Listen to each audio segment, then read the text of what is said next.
Minister, your electricity costs emergency measures bill, basically a government initiative to soften the blow of rising energy prices. And how have you framed it? A once-off payment of €100 to every domestic electricity supply in the country. It is not being means-tested, as you outlined, being too onerous for the department, I think you said, to consider.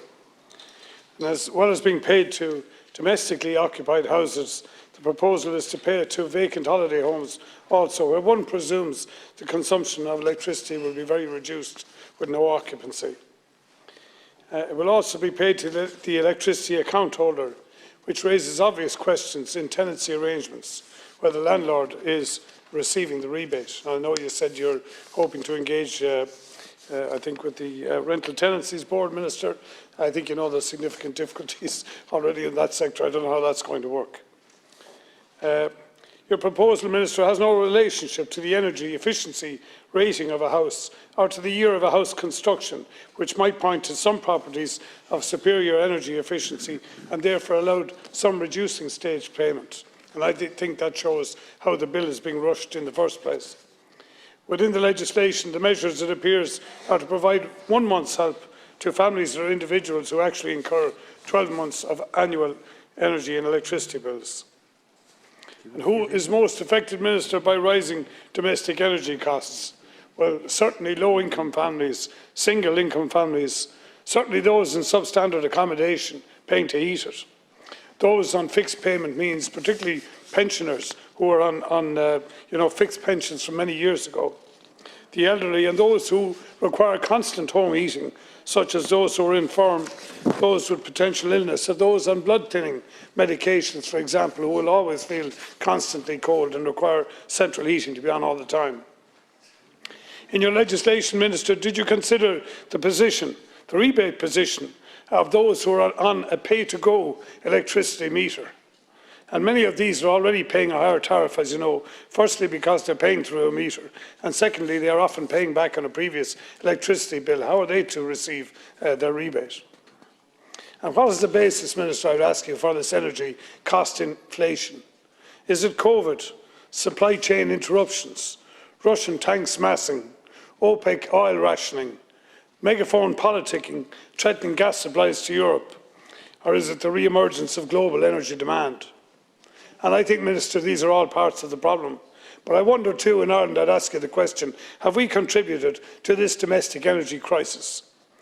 When we decided to dispense with any more offshore gas development without considering viable alternatives, Minister, could this be a factor? When we decided to reduce coal and peat-burning electricity generation, again without viable alternatives, could this also be a factor? When we placed a carbon levy on fossil fuels, do we think that nobody would notice in the population an increase in their cost of consumption and the cost of living would plainly follow? Did we think that when we applied additional cost to the existing costs of production, that they would not be seen in every utility bill and every shopping centre receipt in the country within weeks? Did economics lesson 101, Minister, get missed by everyone in your department framing climate and energy policy? I believe, and I'm sure members among my regional group members believe, Minister, that this single proposed initiative will not be enough to protect some of the most vulnerable in our society, and that more will need to be done to support these families over coming months, but most especially during the high fuel consumption months.